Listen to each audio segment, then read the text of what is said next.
Afternoon, everybody. Thank you so much for joining us. As Catherine mentioned, if you think it's interesting, tell your friends. There'll be 2 in-person chances to see the lecture.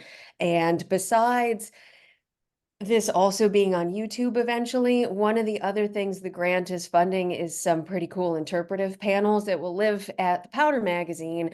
400 words or less on 4 panels is a struggle when you have, 2.5 years of important information, but those will be visual. And for those of you who are curators or historians who work in another organization, the panels will be available for free for loan. So if you wanted to have the chance to share those, we'll make them available to you. And then lastly, the report I got out of hand is 300 pages long, but it's keyword searchable, and that'll be available for anybody who wants to use it. So we will go ahead. I've got too many slides as per usual, but I'm going to fly through as much as we can.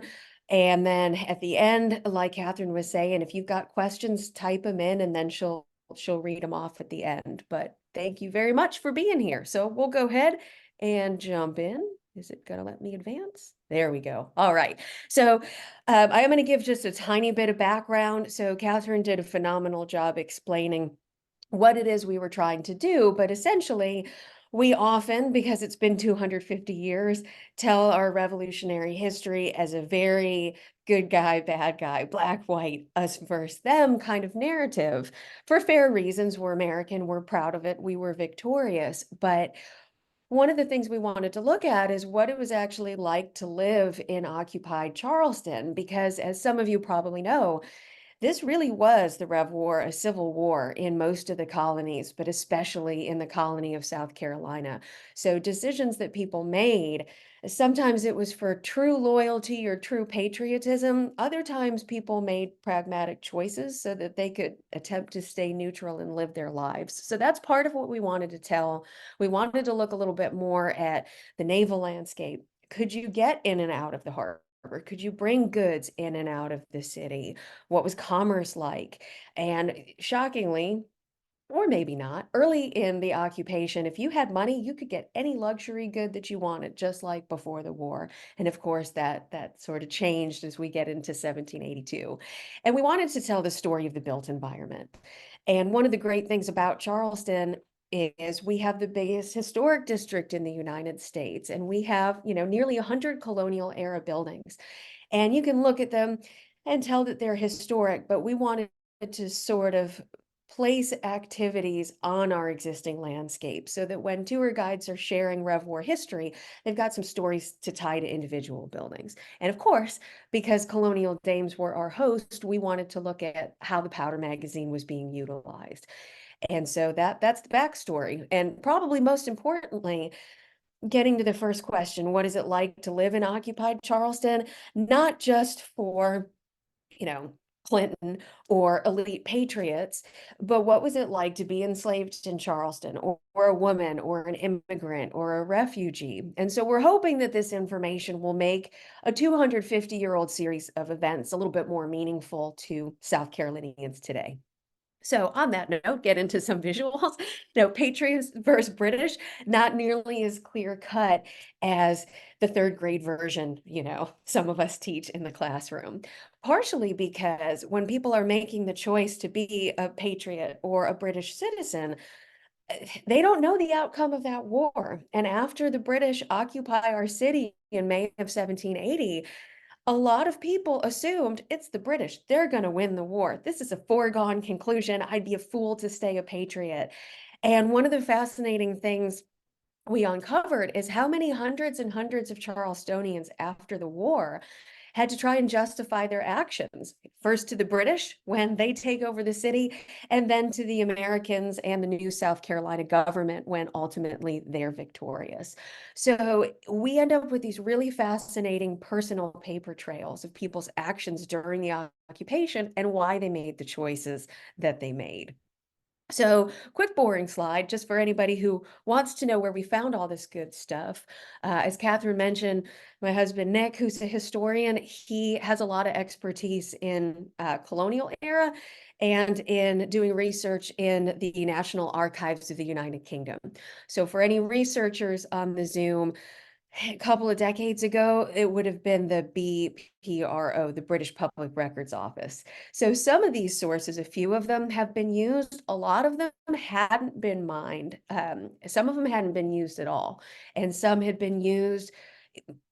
This is a great thing to use it for, but used for genealogy. Someone wanted to track their ancestor, and they did, but they weren't really looking at the bigger picture.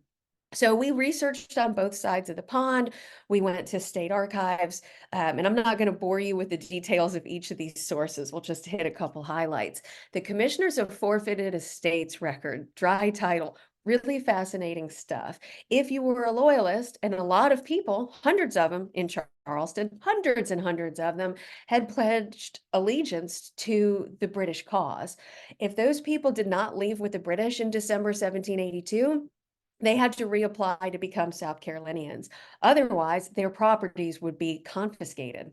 And so, again, we have not only a paper trail of people, but we know where they lived and we know what those buildings looked like. The archives of UK documents included basically the British counterpart. We had loyalists who decided they were going to abandon their property in South Carolina and move to Jamaica or move to London. And they applied by the thousands in the South to try and be compensated for their loss. And that, of course, included properties, real estate, but it included hundreds and hundreds of enslaved people as well. We'll talk a little bit about the Board of Police in a moment, but one of the good things the British did for us, imprisoned a lot of patriots. We know that, pretty awful, but they did attempt to create what arguably you could call the first pseudo city government in Charleston, the Board of Police. And their role, we are a militarized city. We are in martial law. Their role was to be the court system, to create laws, to keep the city clean, to give us street addresses. So the British did leave a decent footprint here, as well as some trauma. South Carolina Historical Society, a lot of great personal papers, deeds and plats for trying to track properties, and of course, any primary source accounts, any memoirs that we could find. So getting into the good stuff, why Charleston? Well, there's a lot of good reasons for it. The British, most of you know, tried unsuccessfully to take the city in 1776 in June on our Carolina Day. And they had reasons to target our city and reasons to keep trying continuously until they were victorious in May 1780. First one is, we're the colonial capital. So any government activity that's going to happen at the colony level is here in Charleston. And to give a couple of disclaimers, most of this presentation, y'all, we're going to use loyalist and patriot because it's the easiest. People also use the term regularly rebel for the patriots or American. We're using the modern spelling of Charleston because it's convenient, but for anybody who doesn't know, it was Charlestown, two words, sometimes one, in the earlier period. So it's the colony capital. It's where the governor lives and where the courts meet. It's also, because we're a British royal colony, it's one of the head parishes, one of the head Anglican parishes of South Carolina. And perhaps most importantly, we are a principal southern port city. You know, Savannah existed, it was much smaller. Louisiana at that point obviously was not a British port. So keeping commerce going for the southern colonies and getting troops in and out for the southern campaign, Charleston was key in that. We also had a lot of really vocal patriots, and we were the wealthiest city in British North America. So the British had their sights set on this city. And you can see why. Here's a great view from 1776, and you can see a fairly elite English Georgian skyline, great civic buildings, churches, but most importantly, that harbor, the ability to bring enslaved people in for sale and plantation goods out. So our rebellion begins, and I hid some of the slides in the interest of time, but we know there's almost a decade and change of trauma and argument leading up to the beginning of the American Revolution. But the war really begins for us on the coast here in South Carolina, with the attack of Fort Sullivan, now Fort Moultrie, June 28th, 1776.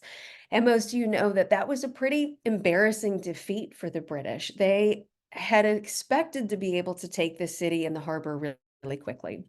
But we knew that eventually the British would probably come back and try again. So from 1776 to 1780, it's a patriot-controlled city. And we're going to talk about a lot of British atrocities and unkind actions, but it's important to remember that the Patriots, when they were in control, subjected Charlestonians who were loyalists to pretty similar hardships. So essentially, to be allowed to remain in the city under Patriot control, you had to give an oath of allegiance to the Americans. Pretty much exactly the same as the British did to our people in 1780. And the consequences were pretty dire. House arrest isn't the worst, imprisonment is one step worse, but you could potentially be executed or at least threatened and banished. And consider for a moment, if you are kicked out of South Carolina, you can bet your property is going to get confiscated by the Patriots, and you have no idea if you're ever going to get that property back. So a lot of people, when they're justifying why they took an oath of allegiance to one side or the other, they're pretty honest and pragmatic, and they say, I didn't want to lose my property. You can't blame them. So the visual on the screen, 34 Meeting Street, was the house home of the last British royal governor, William Campbell. And he's not really an occupation story because he flees at the very beginning of the Revolution. But thanks to these fascinating records left by loyalists and British who returned to the UK after the war, we have a claim filed by his wife for every piece of furniture, every bit of material culture in every room of that house. So we can repaint exactly here.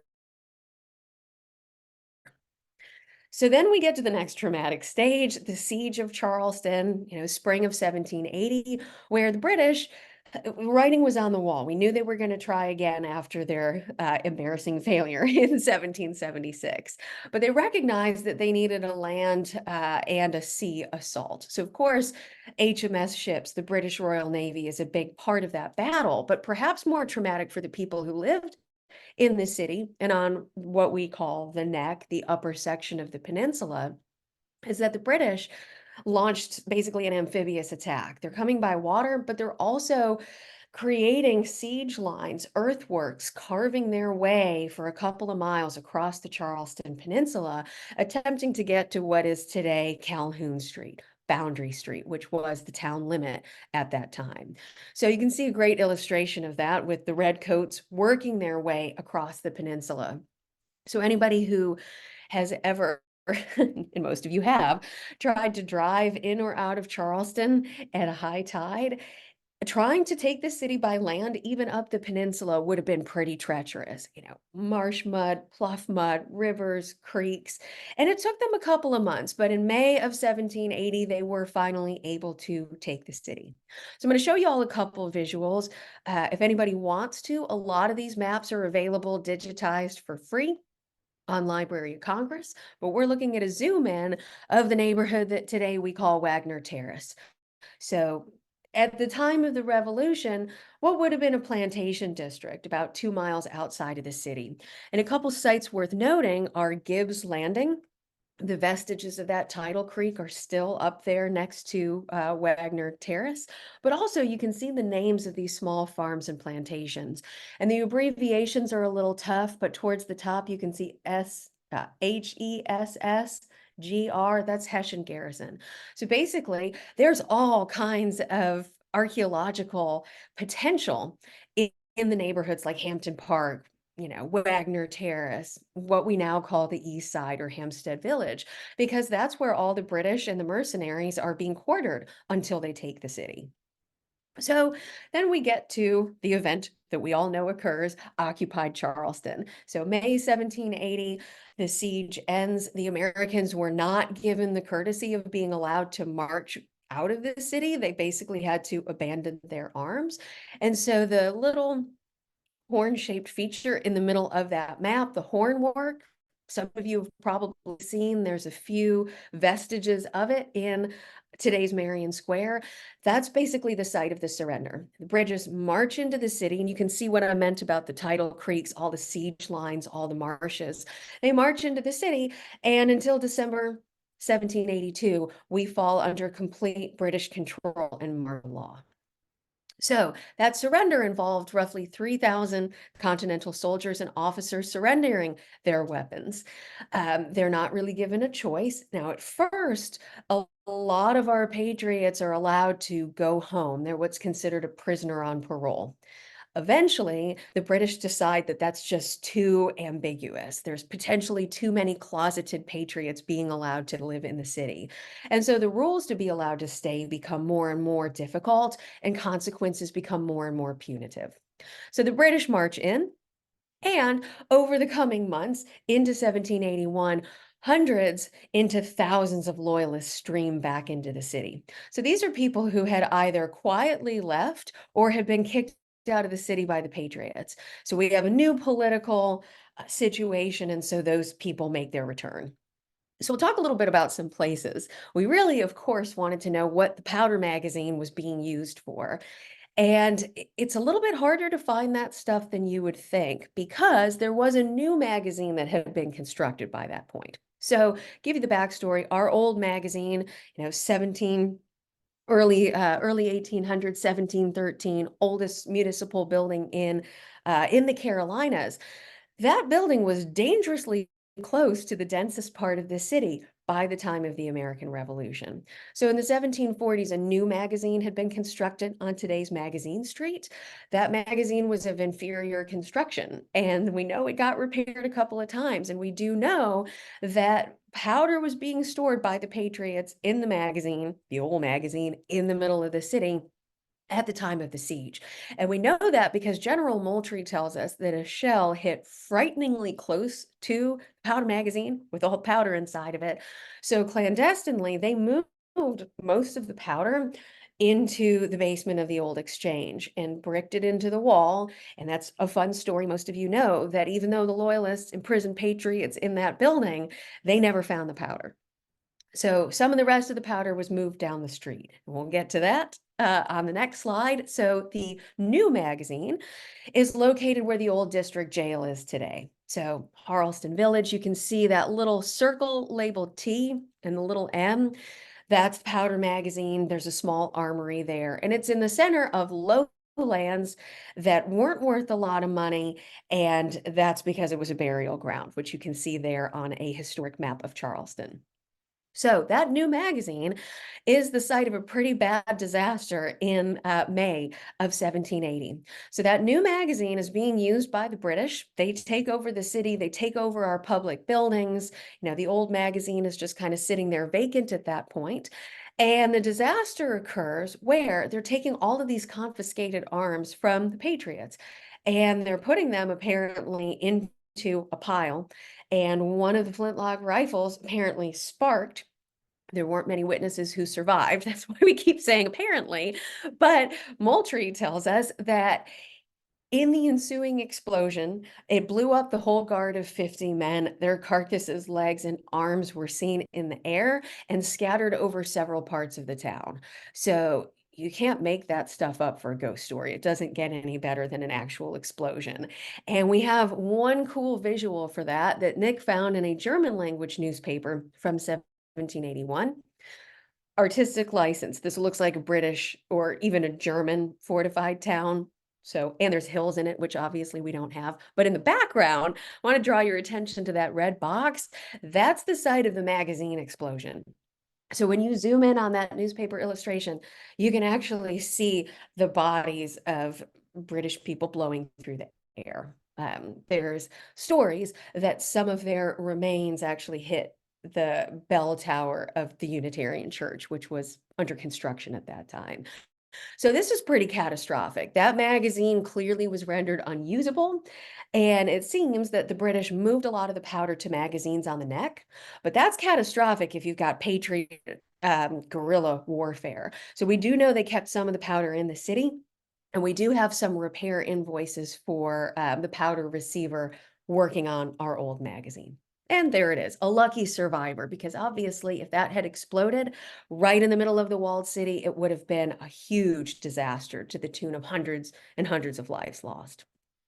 So clipping along, who's in charge? changes a little bit over time, but essentially, as I mentioned, we are under martial law. We don't really have a civic government. We have a pseudo-civil government where everyone is appointed by the British. So Sir Henry Clinton departs for New York. He leaves Cornwallis briefly in charge of the entire Southern Department. And obviously, these big British leaders, they don't have the time to be worrying about small issues in downtown Charleston. So they appoint basically civilians to be commandants.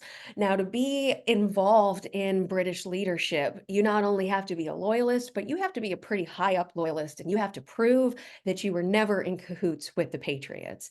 So, besides allegiance to the British, there definitely was a lot of personal conflict and popularity contests.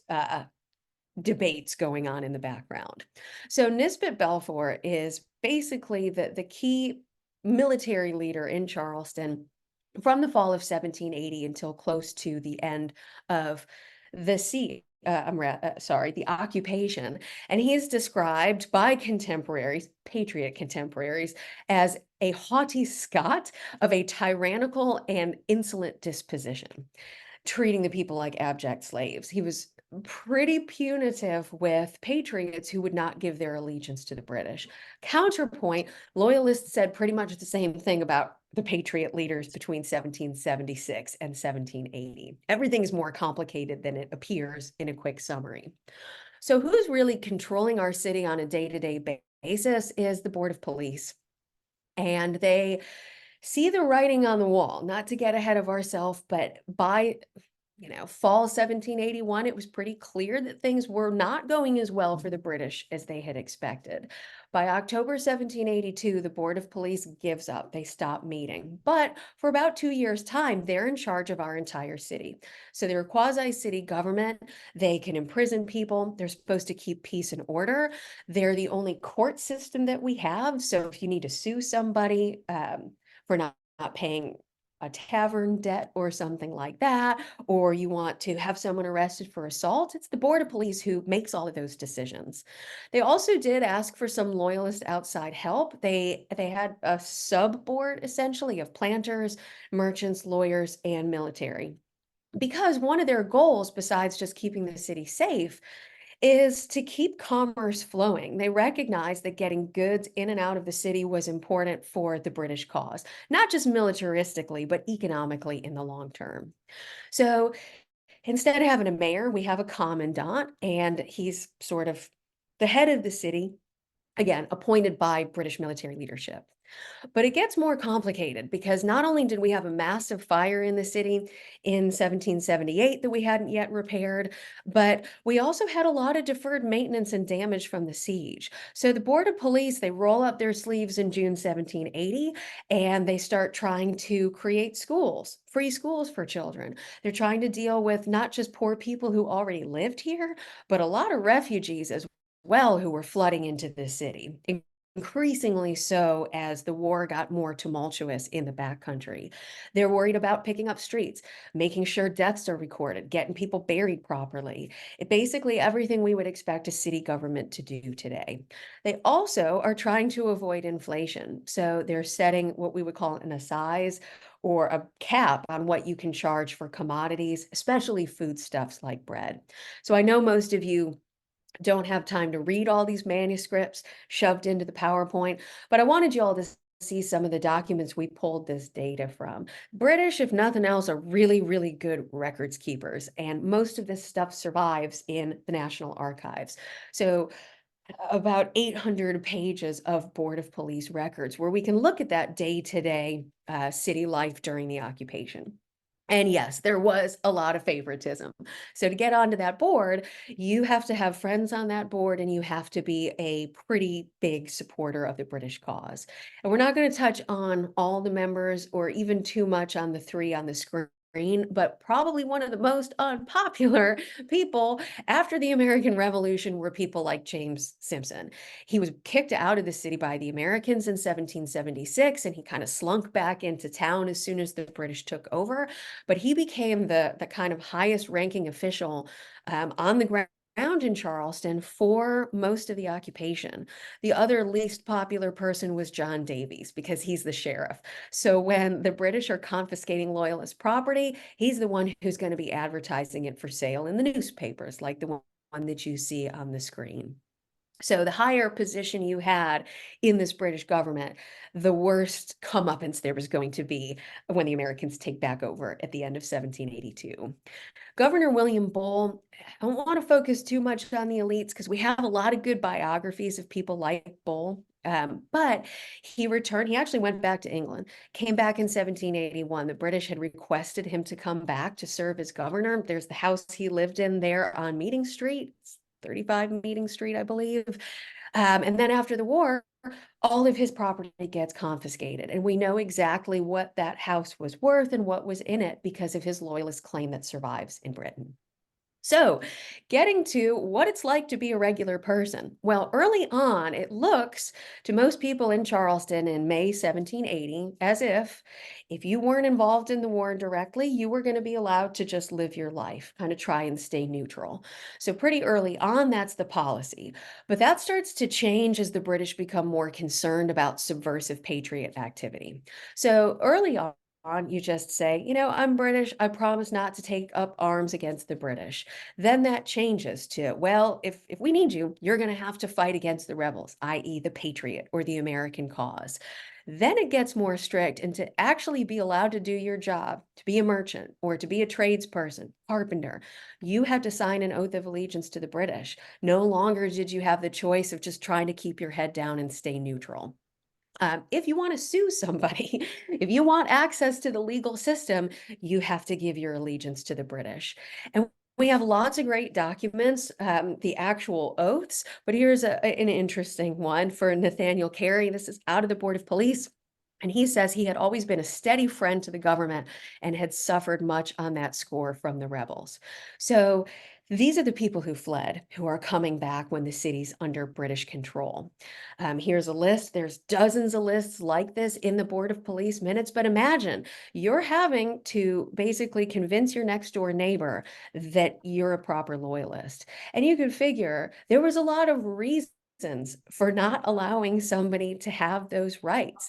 A major one being seizing property of potential patriots and being able to sell it. So you're basically having to almost argue in court to be allowed to stay in the city.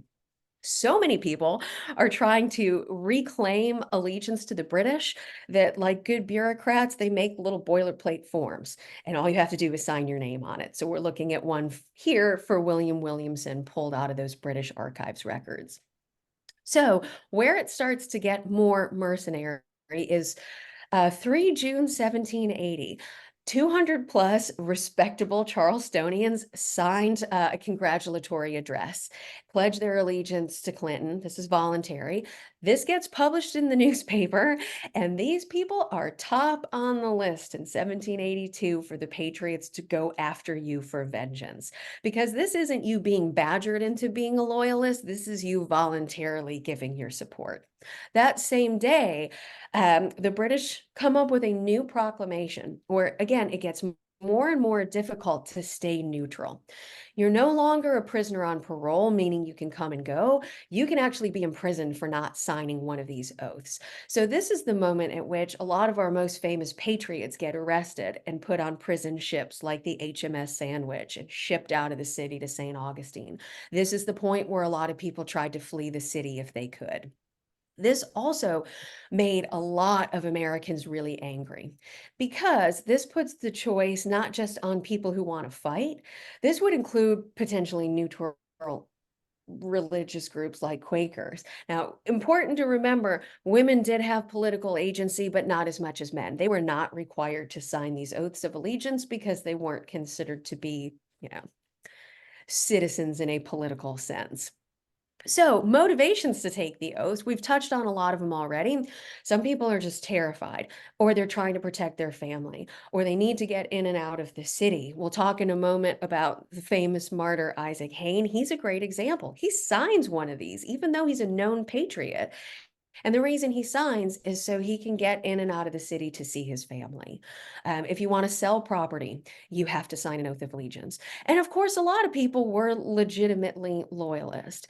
The British underestimated, though, how many people were true to the cause. And a memoir written by a loyalist at the end of the war says that during the occupation, probably only a third of the city's population tops were actually true loyal citizens to the crown. So the Patriots start paying the price. And at first, it's just military leaders. But then we start grouping in all these prominent civilians. Now, a lot of them are elites, but some of them are mechanics and tradespeople. They're basically put into different groups based on how difficult or offensive they had been to the British.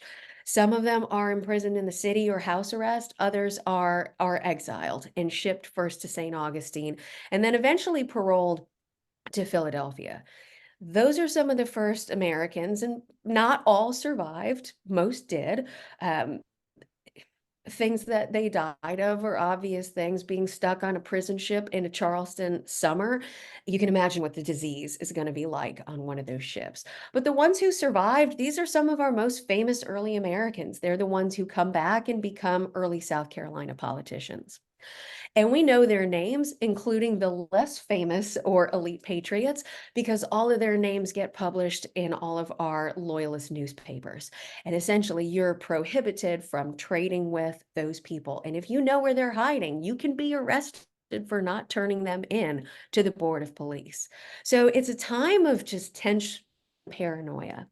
So imprisonment, a lot of people are just put on house arrest. We know, of course, that one of the most infamous places to be imprisoned is the basement of the old Exchange building, where there's a bunch of gunpowder hidden as well at this time.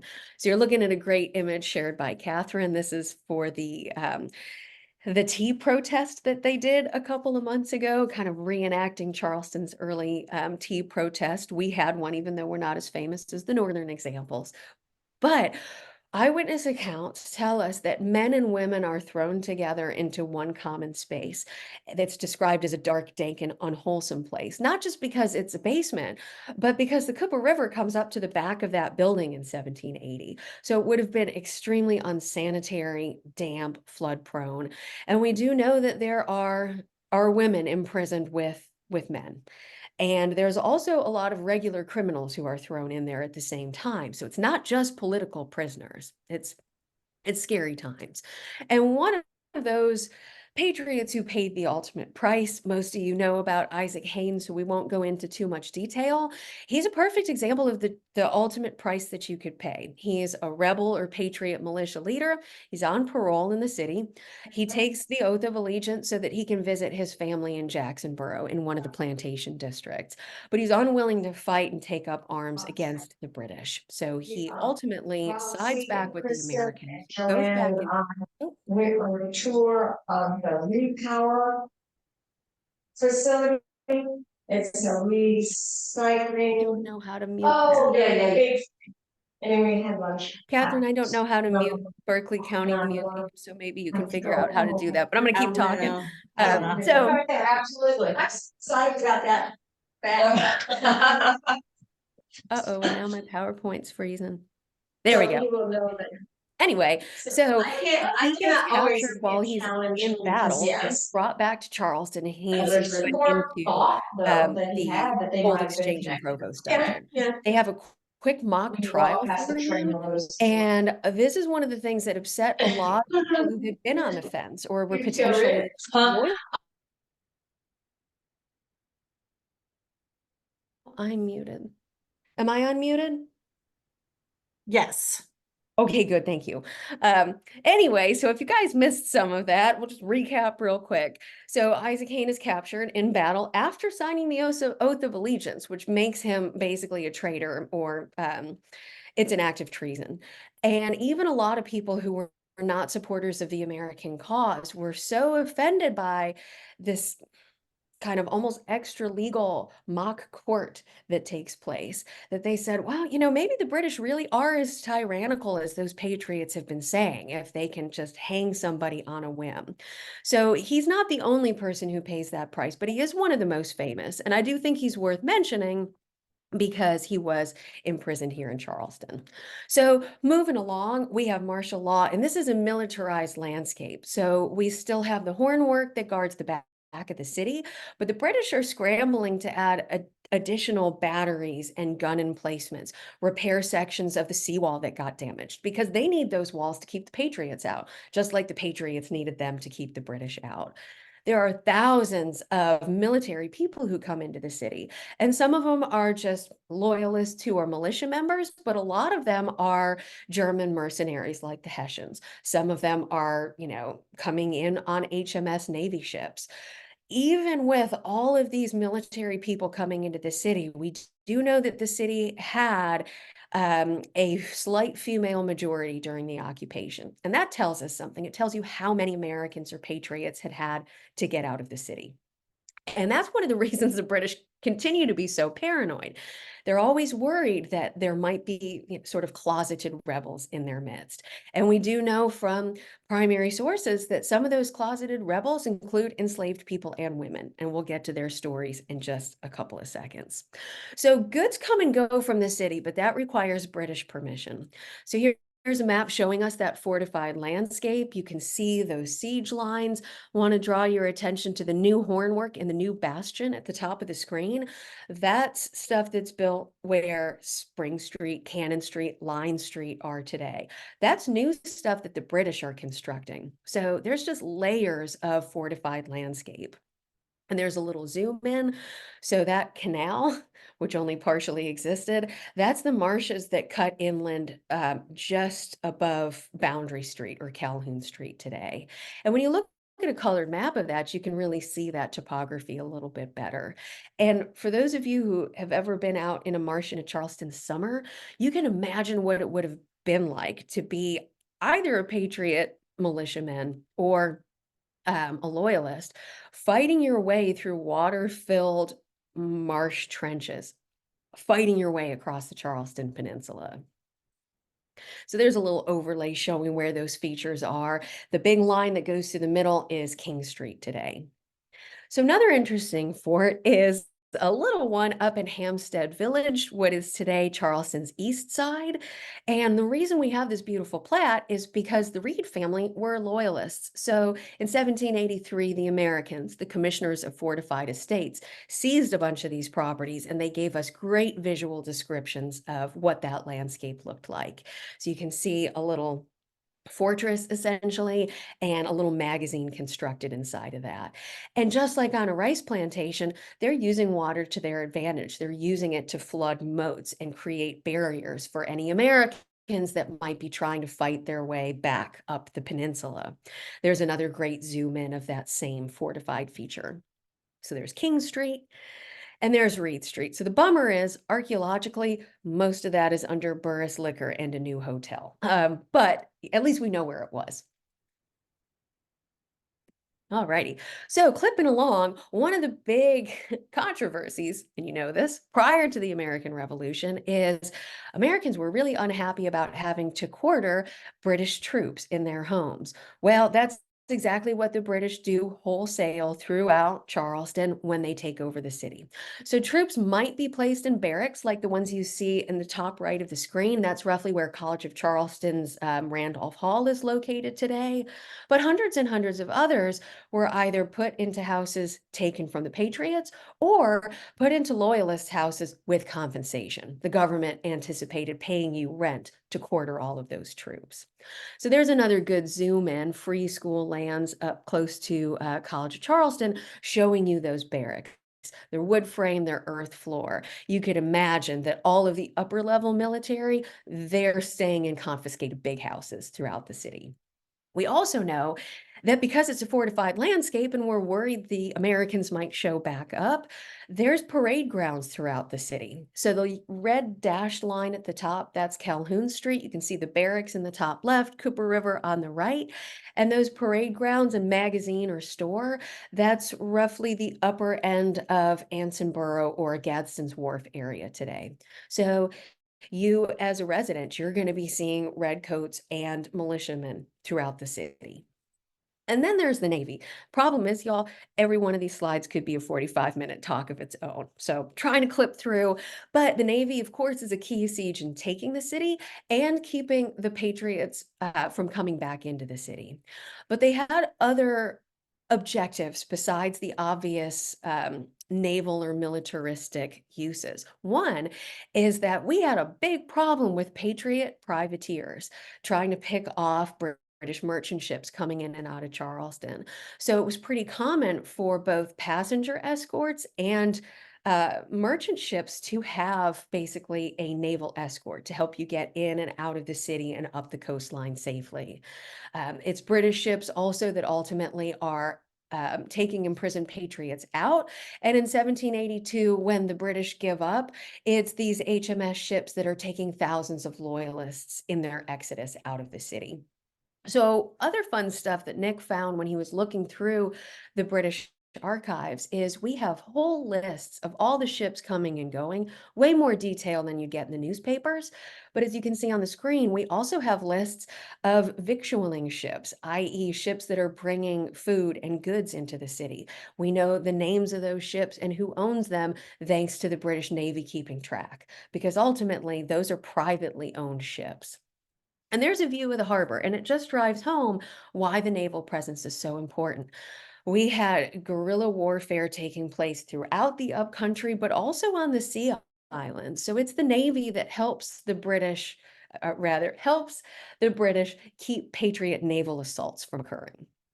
And going along with the British records, we have great incoming and outgoing lists from our loyalist newspapers like the Royal Gazette that tell us the names of the ships and when they're coming and going. And where they're coming and going from, of course, primarily is the Cooper River wharfs, the deeper river on the east side of the peninsula.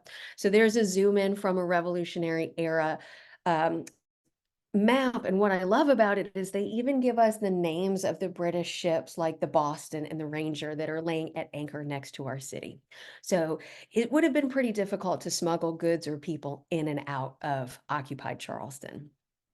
And I wanted to mention a couple of buildings. So merchants, they're private people, they're making money, but they're not able to do that without support of the British. So during the occupation, a lot of loyalist merchants, statistically speaking, loyalists were one of the occupations to have the highest level of loyalism as compared to planters or tradespeople. So one of the buildings that gets constructed right during the occupation is one of the houses on Rainbow Row that we now call the English Arch House. We know roughly when it's built and by whom, because Leaguer and Greenwood, who were loyalist merchants, file a claim trying to get compensated for that property getting seized at the end of the war. So good paper trail. And there's dozens and dozens of houses we could talk about. We're hoping with graduate students and additional resources in the future to try and put all the occupied houses onto a map and to try and pinpoint buildings that aren't as famous as, say, the Miles Bruton House. But the two on the screen, these ones were occupied by elite Charlestonians. The one on the left is on Orange Street, one of the Pinckney family's properties, and the one on the right down on South Battery 64 is the Gibbs house. The Gibbs family were patriots. They were kicked out of that house, and the British not only took over the residence, but Gibbs had a wharf right across the street, and they were using that as well. And eventually, some of the Gibbs family members managed to re-ingratiate themselves with the British. So I think it's important to remember things really weren't that clear-cut. There's a lot of changing of allegiances. So a little tough to read, but this is one of my favorite documents we came across. This is basically, it's like a hall pass. It's a safety pass for a Mrs. Ori getting permission to come and go with her horses from her plantation on South Santee back into the city of Charleston. And you can see it's signed by Fraser, the town major. If you didn't have one of these passes, you absolutely could get all of your carriage and your goods confiscated trying to come and go from the city. It reminds me a lot, for the historians on the Zoom, it reminds me a lot of the passes that enslaved people would have to have on them to be able to come and go from a plantation.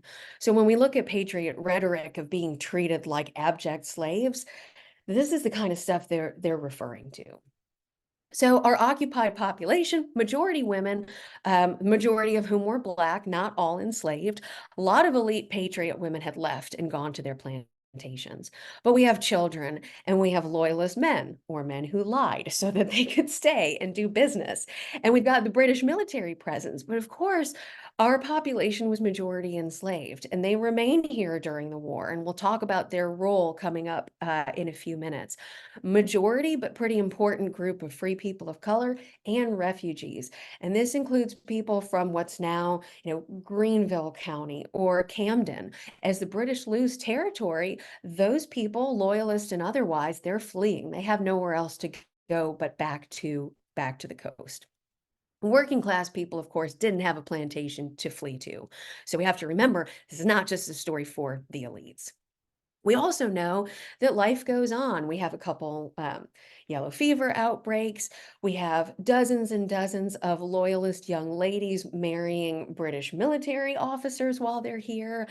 We know that we're running out of places to bury people, especially after the siege. So the image you see on the screen is a private resident whose private property was being used as an impromptu burial ground, probably for the enslaved. So this is the kind of stuff that the Board of Police is trying to keep track of to make sure the city is safe and sanitary. So religious convictions will hit really quick. Important thing to remember is that obviously the Church of England, Anglican faith, is the state-backed religion. However, a lot of parishioners and even pastors and vestry members, they were patriots. They get kicked out of the city, new loyalists come and take their places. The other struggle is we have a huge refugee and poor population. And because we didn't have really a charitable organization yet. It's largely the Church of England who is responsible for the upkeep of the poor. And we have great, great letters from the vestry to the British Board of Police saying how expensive it really is to keep track of hundreds of impoverished Charlestonians. We, of course, don't have any Roman Catholics because they're not legally allowed to be here, but we have Baptists, Huguenots, Quakers, we have an active synagogue. Our Lutheran population actually grows because we have so many German mercenaries who come here with the British. But I think the important thing to remember, people are still worshiping, of course, but in the bit of research we were able to do, there's not really any one religion that's overtly British or overtly patriot. I mean, everything breaks down in a very individual kind of basis. So other complications, sorry, y'all, pollen season, is how to feed the garrison, i.e. this big half military, half civilian martial law population. So we've got records, thanks to the British, of pork and beef being shipped in. We know that butter is coming from Cork, Ireland. We have invoices of who it is in what's now, upstate South Carolina being paid for all the beef they send to the city. But this is a really big struggle because you have to remember there's basically civil war breaking out in the rest of the colony.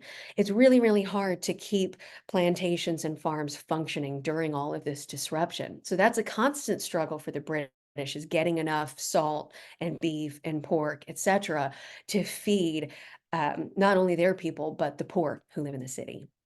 But if you're wealthy, especially in summer 1780, and you can pay for it, we've got merchants shipping in every possible luxury good that you could want. East India goods, tea, chocolate, fine soap, rum, Madeira wine, you name it, it's coming into the city, as long as that merchant has permission from the British to come and go. We also know that things are getting built.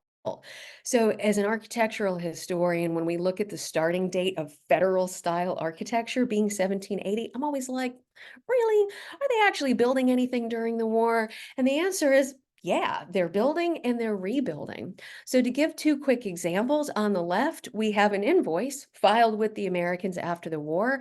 And you can see it's basically a list of construction materials that are being used to build houses in Charleston during the occupation. And because John Champneys was such a vocal loyalist, we know exactly when his row of buildings right next to the old exchange was constructed in 1782. And I should have plugged it, but if you want to learn more, there are some good Charleston Time Machine free podcasts about some of these subjects, including Champneys Row. All right, clipping along, social life. We do have newspapers. They give us great details of what's for sale, properties, what's being imported. But keep in mind, it's a lot of bias in those newspapers. And there's a lot of political propaganda because these are loyalist-backed newspapers. We do know that school is taking place not just for rich kids, but the British Board of Police, they did try and set up schools for regular children. Gentlemen's clubs are meeting. There's dancing assemblies and subscription concerts, most of which took place in the State House, which is where the county courthouse is today. So as long as you're a loyalist group like St. Andrew's Society or something like that, you're allowed to meet. So a lot of groups that had gone dormant during Patriot control, they blossom and they resurface. I want to share, we're not going to read the whole thing, but we know that there were some subversive activities taking place. So this is Pennsylvania Packet, Pennsylvania up north newspaper writing about this salacious ball that takes place in Charleston. And we know that it was played to the tune Hey My Kitten, which you can find little recordings of if you want. But this has been written about by a lot of historians. This scandalous dance is basically for black and white. Easiest way to describe it is most of the women present are Black, most of them probably enslaved, and they're there dancing and entertaining the British military and navy. Scandalous enough that other colonies wrote about this event, and the whole text is in the report if anybody wants to read each verse of the song. But we do know that the women are dressed up in finery and that local Charlestonians were really, really angry about how much society and gender rules and racial rules have been tipped on their head because of the complexities of war. So taverns, of course, that's the place to be to get good gossip. We do know that horse racing is taking place. Societies are getting together. We have some subscription libraries that sort of reactivate. It's business as usual as long as you're wealthy, as long as you're a loyalist. But getting into some of the most interesting stuff, we'll probably go a little over an hour, but that's okay. You can sign out if you need to. Is talking about some of the people who lived here. So of course, just like now, your experiences vary on, your wealth or lack thereof, whether at that time you were free or not, whether you were a single or a married lady, what political allegiance your family had chosen. And so elites, we're not going to talk a lot about Eliza Lucas Pinckney. She's very important. There's a lot of great data on her. And thanks to her journals and letters surviving, we know that she's struggling, even though she's elite. But it helps to have multiple plantations. On the other side of the screen, probably one of my favorite newspaper articles, regular people are having to live their lives. And you can't legally get divorced, but they're going through personal trauma. Working class women are out there working. We know that there's prostitution taking place in the city. So this little ad placed by an angry husband says, I hereby forewarn all persons not to harbor or credit on account my wife, Mary Brobson. I'm determined to prosecute those who harbor her, don't pay her debts. So she has been hanging out at the Sign of the Rebel, which obviously was a Patriot tavern, and she was going under an assumed name, Mrs. Fleming. So there's all kinds of people, enslaved and women, who are using the chaos of war times to strike out on their own, to leave a husband who's now not going to pay for all of the debts that you rack up. And of course, we have great stories for elite women. We could spend an hour on each of these ladies. Two quick things to mention is that Mrs. Hayward, they didn't imprison a lot of women. You'd have to really push it to be imprisoned as a woman, although plenty were in the old exchange.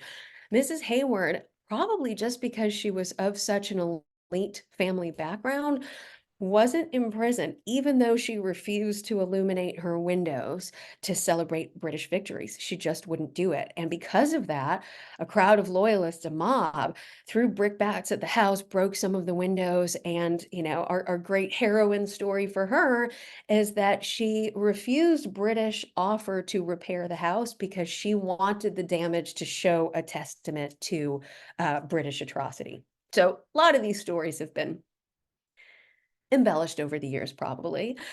Um, And if you were going to come here as someone like Clinton or Cornwallis, you were probably going to take over the best of the best houses, which brings us to the Miles Bruton House, completed in the 1760s, owned at that point by Rebecca Bruton Mott and other family members. Now, one thing we're still trying to do research on is whether or not she was in the house, because some people say she was, other people say she was at her plantation, but we do know that the British occupy the house, and miraculously, that house shows up on the list of properties that the British were going to confiscate the owners for using. And that's really, really strange because that's a patriot family. So the only reason I can think of for them being on that list is her not being extra difficult and agreeing to get out of the house, and the fact that she was so elite. There's a lot of really strange personal stories. So working women, just like before the war or during the Patriot control of the city, they're carrying out their trades, mantua making, hat making, pastry chefs, making pastries, cakes, sweetmeats, candies. They're having to provide for themselves. Some of these are independent ladies who weren't married, some are widows, but a lot of them did have husbands who probably were fighting or maybe were imprisoned. So some women are having to provide for themselves, maybe for the first time.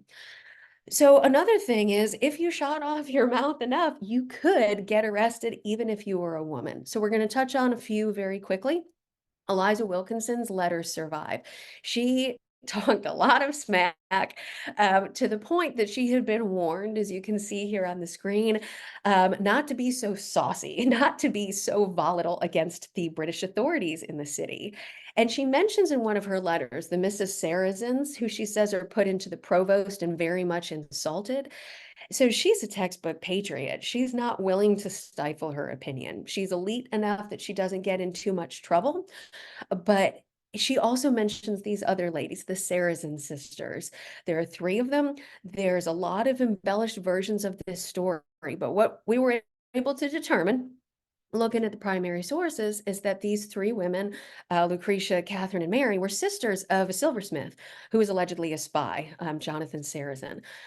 He's imprisoned in the exchange. The women are also imprisoned in the exchange, but they remain in occupied Charleston. They get out of the provost. And the way I know this is because when he was getting all of his property confiscated by the British, he deeded his property on East Bay, which is where Rainbow Row is today. He deeded it to his sisters to try and prevent it from getting confiscated. So people are shifting. It's like a shell game of changing allegiance and selling properties and hiding properties. So the Saracens, they weren't executed, but they did lose property and they did struggle. And those women were imprisoned in the dungeon along with common criminals. Loyalist women also had political agency, and won't read all of the bullets, but we know about people like Eliza Thompson because after the war is over, she goes back to England and she files a loyalist claim. And she has to enumerate all the things she did, the heroic things to help the British. And she says that she employed, in her words, written by the British, that she employed a Negro carrying letters from the British back and forth. So not only is she a supporter, but she's basically conscripting the people that she owned to help support the British cause. She quartered people in her house, she smuggled goods, and really depressingly, as much as we would love to have more information, personal accounts from enslaved people, thanks to the fact, depressingly, that they were owned, we do know what those people were doing. Case in point, she said she had a Negro man who was enlisted as a drummer for the Hessians, and he gets pressed, i.e. taken by the rebels. So he switches sides because he's captured. She also loses a fisherman who freezes to death in service of the British. Depressingly, she's just telling us how much he's worth because that's all that mattered to her at that point. Which brings us to enslaved and free people. And for anybody who's eyeing the clock, it's 1:03. I've got probably about 10-ish more minutes worth of content to share with y'all. So if anyone's trying to gauge how much lunch break you have left, we'll keep clipping along. And we're going to talk a bit about free people of color and enslaved. They're the majority of the city before, after, and during the occupation, and they work in every occupation. The British struggled to try and keep plantations running. They took farmland and plantations from the patriots and tried to keep those enslaved people working on those farms so that they could keep goods coming and going from the city. Very difficult to do that in the chaos of, war times. Thousands of them are conscripted throughout South Carolina by the British, not just to do plantation work, but to do skilled work, carpentry, blacksmithing work, other trade work, day labor, working for the engineers department, building fortifications.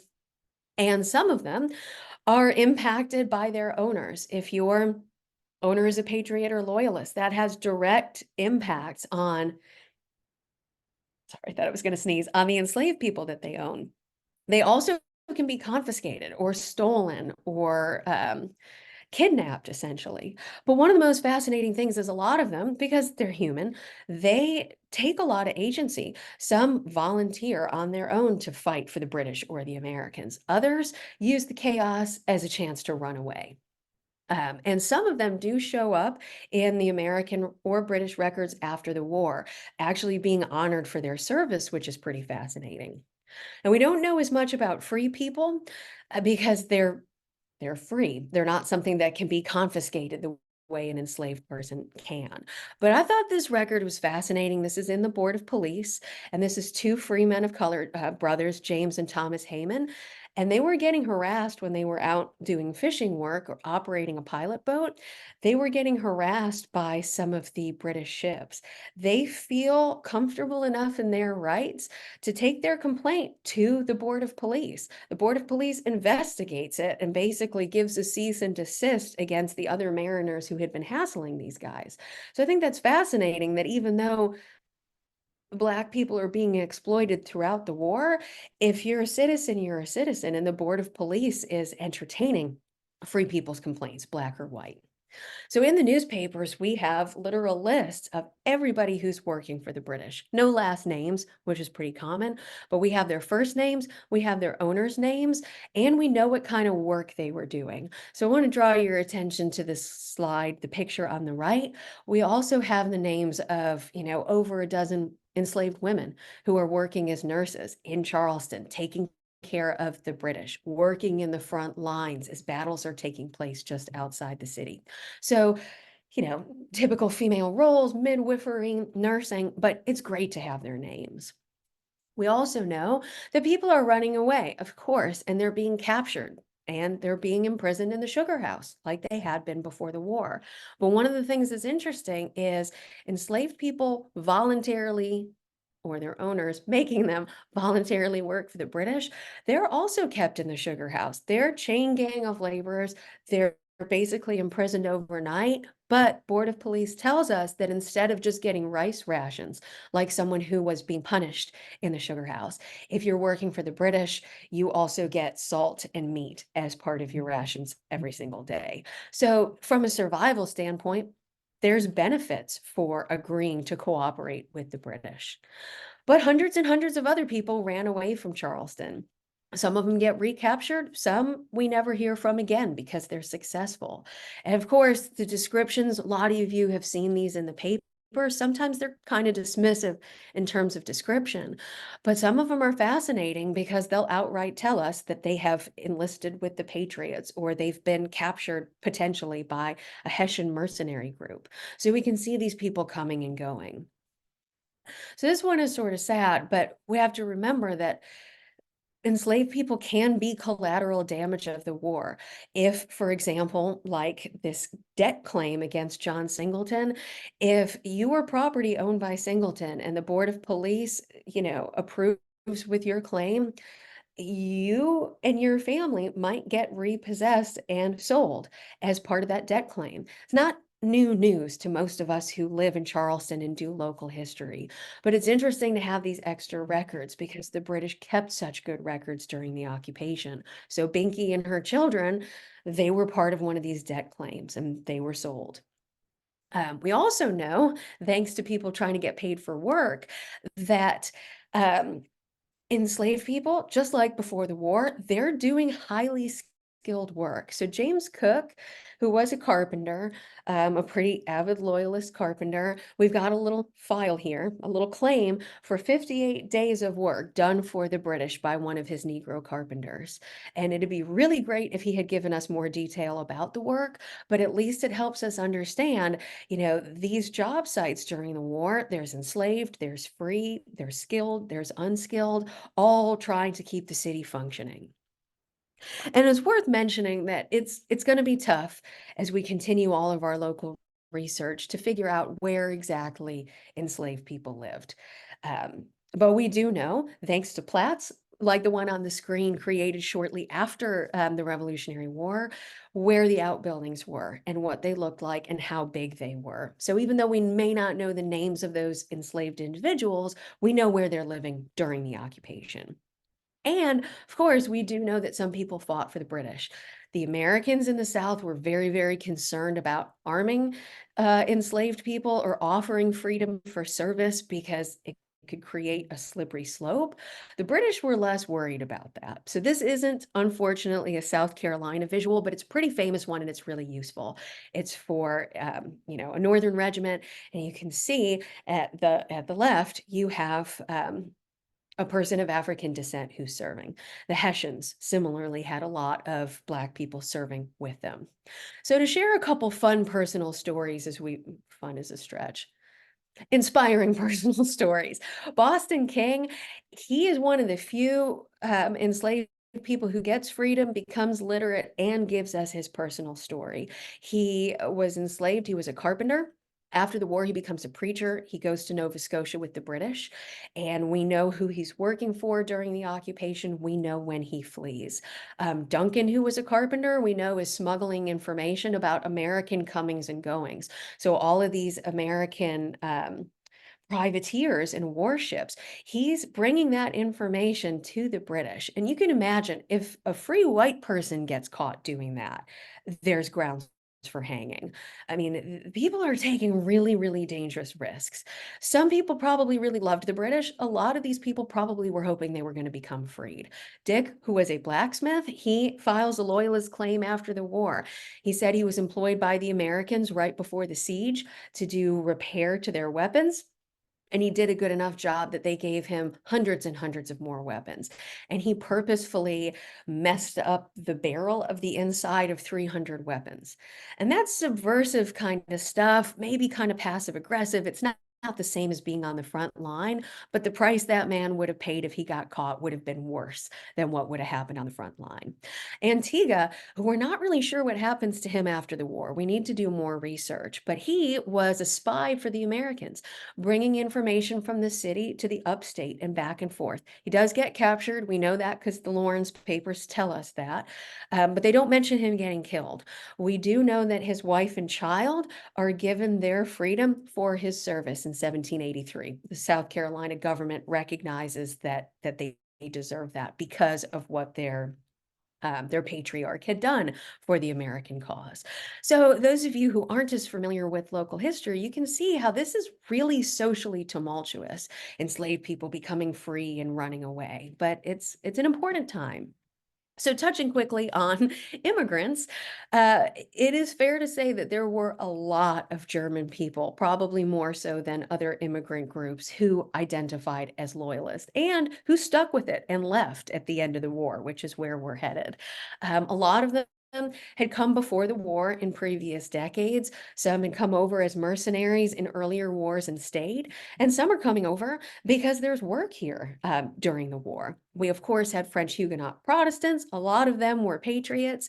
We have tons of Irish. Most of them are Anglo-Irish Protestants who are allowed to be here.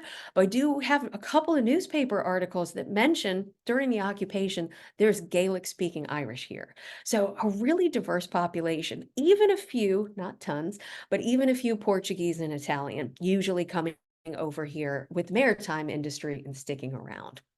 So at the top is a little ad for, a young immigrant. He's just shown up, bad timing because there's a war, but he's advertising, trying to find work, as a butler, essentially. Now, anyone who's been to one of my land reclamation presentations, you've seen this really messed up ad on the bottom of the screen, but this tells you how many people are dying and how much tumult there is during the occupation. This is an ad from 1783 for 2 pieces of property, 2 lots in Charleston. And I'm not going to read you the whole thing, but the interesting part is they say that this lot has lately been laid out in a garden and enriched, i.e. filled, because it's lowlands, by 1,000 cartloads of dung, besides the bodies of 800 Waldeckers, Hessians, and British who were fortunate enough to escape being witness to the approaching disgrace of their arms. This is an advertisement for a really angry patriot who is selling this property after the war and basically telling us it's a wartime impromptu mass graveyard. So exciting, messed up, but exciting. So I want to share one quick loyalist example. George Henry Blankenhorn, he's German, comes over before the war. He sells liquor. He has a tavern. He sells sugar. House is gone. It's roughly where Liberty Street is today. But his loyalist claim tells us he was always firmly attached to His Majesty's government. He helped raise money to get horse troops. One of his enslaved people ran away. He's basically trying to be compensated for the loss of that individual and their value. He's kicked out of the city by the Americans, and he comes back during the occupation, but it gets worse. He flees at the end of the war with the Loyalists. War's not quite over yet. He gets captured, all of his property gets taken, and for whatever random reason, the Americans send him to France. He writes all of this out firsthand in his Loyalist claim, and he never returns to Charleston, so he's never able to recover his tavern and any of his property. So refugees we can hit quickly. If they're lucky, there's housing for them, but we know from St. Philip's Church records and Board of Police records, there's not enough housing and there's not enough victuals for everybody who lives here. General Moultrie tells us that over 200 refugees died from want, living in miserable huts. Tent villages, essentially, typically close to the back end of town where Marion Square is today. So we don't always have their names, but we know where they live and we know what they're dying of. And one of the hardest things about this project, I'd say one of the most frustrating things, was trying to find stories about Indigenous people. Reason being, most of you know this, a lot of Native groups had been displaced, especially from the coast by the time of the American Revolution. We do know that the Catawba were pretty likely to fight with the Americans. They are involved in the siege of 1780, fighting with the Americans. They're involved at Fort Sullivan, now Fort Moultrie. We know that the Cherokee and Choctaw were more likely to side with the British fighting in the upstate. Why that matters is at the end of the war, those tribal choices were going to have a huge impact on whether you got to keep your land and whether you got displaced. There were a few settlement tribes that were living close to the city. And if you look at the investiture inset on the left, you can see in 1781, we have a place name very close to the International African American Museum labeled as Old Indian Fort. So was there a shell ring there? Probably at some point, but we're still seeing those place names on the landscape, even though the English had been in that part of the city for almost 100 years by that point. And there are just a few runaway ads, keeping in mind a lot of enslaved people weren't just of African descent. We know from runaway ads during the occupation that a lot of them were also of Indigenous descent. Okay, so clipping towards the end, things start going badly. Spoiler alert for the British throughout the latter half of 1781. So the Battle of Eutaw Springs, not that far away in Orangeburg County, we're mostly telling Charleston stories today, but keep in mind, when the British lose territory elsewhere in South Carolina, that leads to a huge exodus of refugees who come to the city. And the British start realizing that, you know, these one-by-one strategic losses are pretty catastrophic. British forces basically withdraw back to the coast. Yorktown falls, you know, the British are disgraced. Most people up north think that's the end of the war. It's all done in 1781, but it's not. Obviously, there's another couple years of fighting.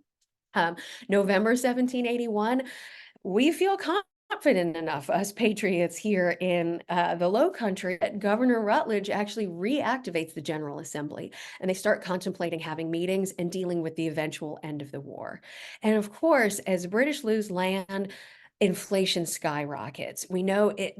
Prices for foodstuffs almost double, there's scarcity, and people start leaving. And if you're a loyalist, this is the point where you're having that oh no moment, because you probably thought in 1780 that it was a foregone conclusion that the British were going to win this war. And now it's becoming more and more apparent that that's not going to be the case.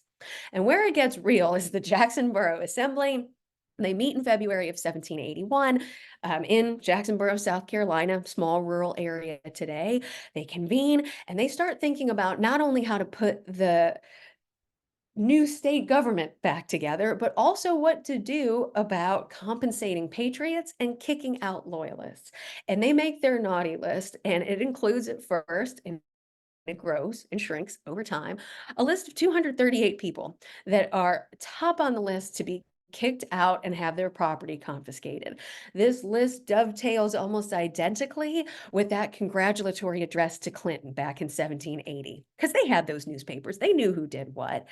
And loyalists in Charleston know about this meeting because other newspapers pick up the news and our newspaper runs it. So can you imagine being like, oh no, in a year's time, I'm probably going to lose my property? They have 6 categories of offenders, and we're not going to read each of them, but basically, the worse you were, the more you fought against the Americans, the more you um, supported the British financially, the more trouble you were going to be in. Class 6 is my favorite, just obnoxious persons, anyone who is a mild nuisance.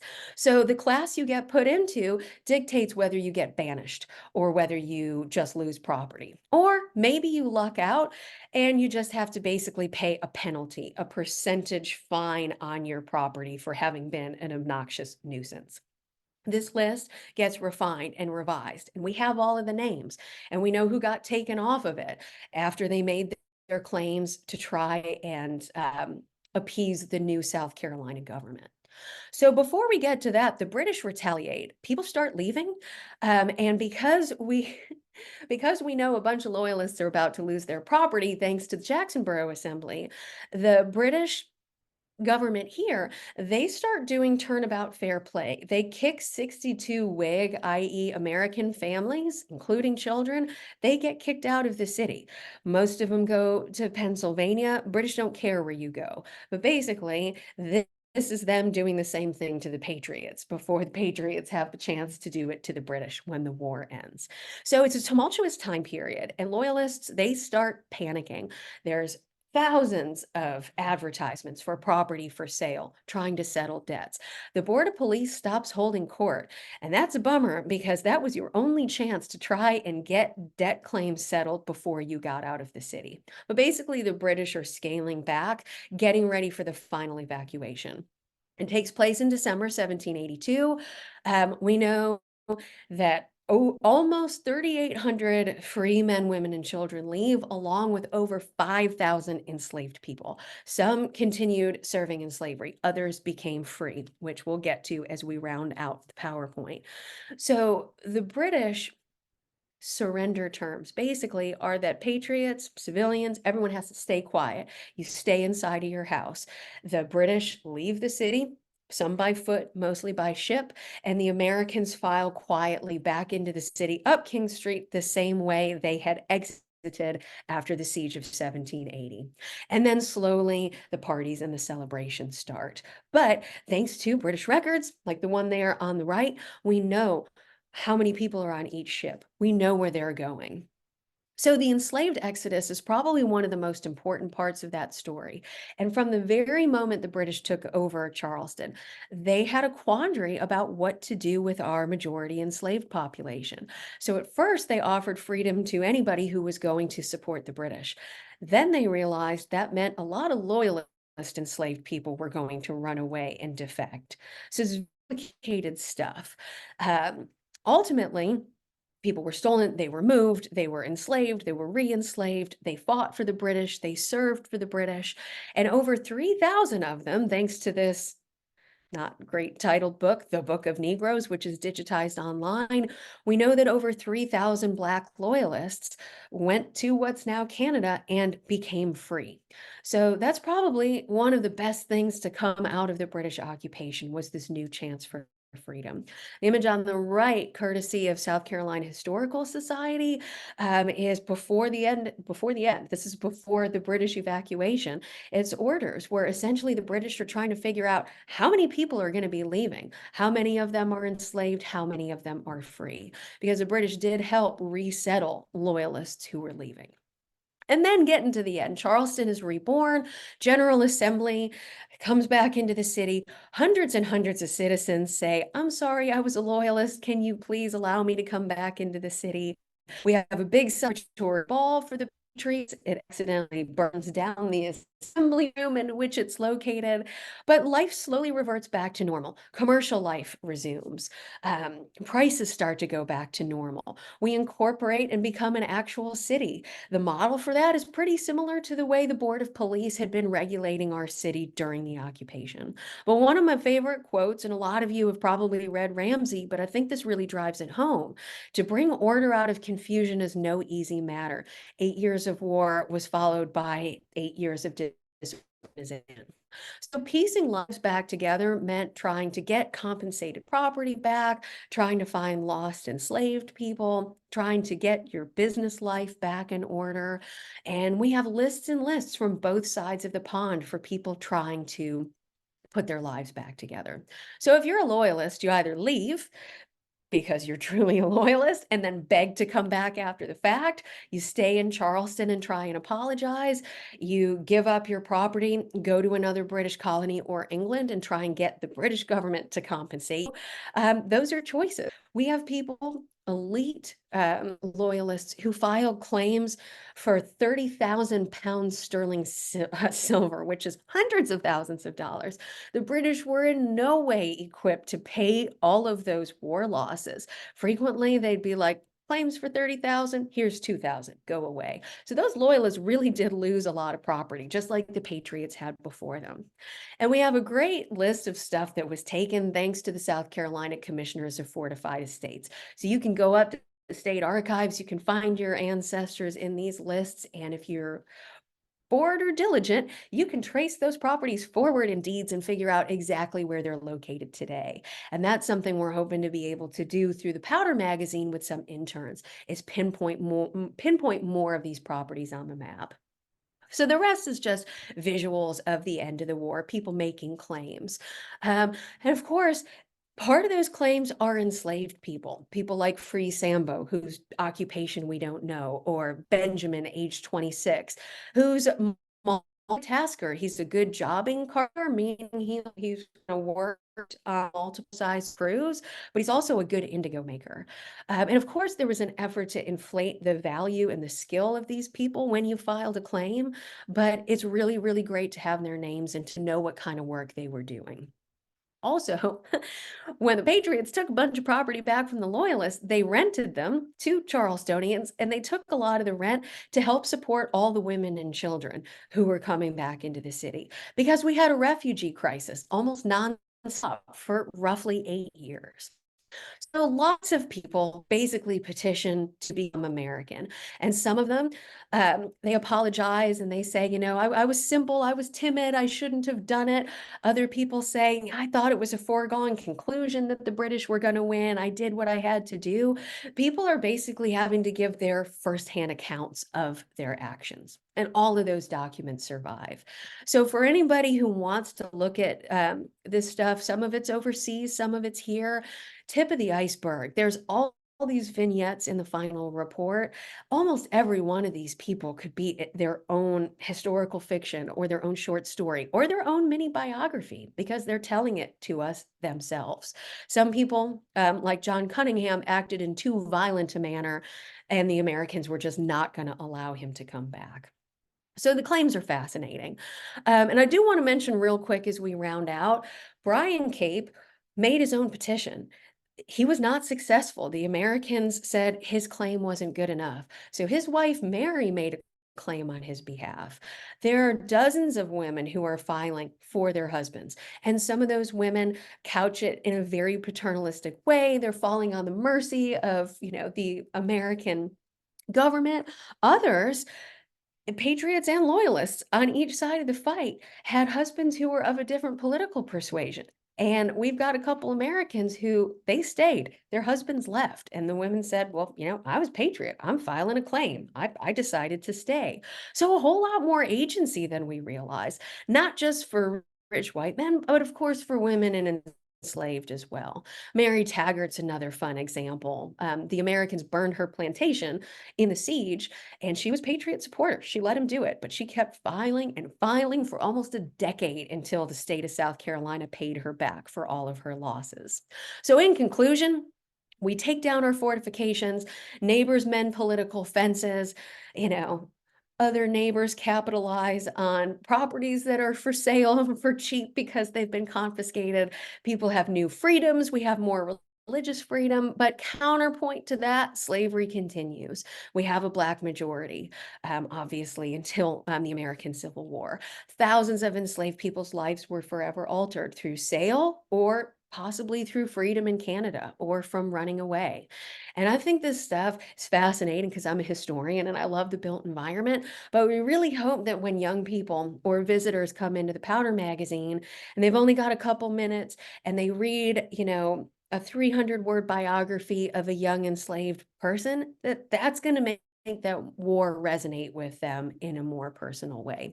So that's some of our future steps, doing more biographical research, getting interns to try and pinpoint more and more of these places of activity on the landscape. So I went long because I'm the worst, but anybody who's still around, Catherine's going to see if there's questions. Thanks to Nick, he couldn't be here with us, but he's the one who did the hard work on the other side of the pond. So if you want to learn more, there's a bunch of really good Time Machine podcasts for free on some of the topics we covered. Thanks, everybody. Christina, Sorry, Catherine. no, listen, thank you so much. This is so great. And we are recording this, and we hope to have this recording on our Powder Magazine website. Later on, we're going to be building the site out a little bit to have the full report, the downloadable full report, and this lecture recording and some other information, hopefully a map that we want to generate that shows all the locations of the places that Christina was talking about. So don't worry about going long. I think we got an extra half an hour of amazing information. So thank you so much. I know we've got lots of questions, mainly people just saying thank you. I don't know how much time we have for questions. I do think we had one that was really intriguing, and I don't know if we covered it or not, but people were asking whether there was still an active slave trade during occupation. And that was something that I really hadn't thought about. And I thought it was kind of an interesting question. And if you have to leave, you go right ahead. But if you're wanting to stay, stick around.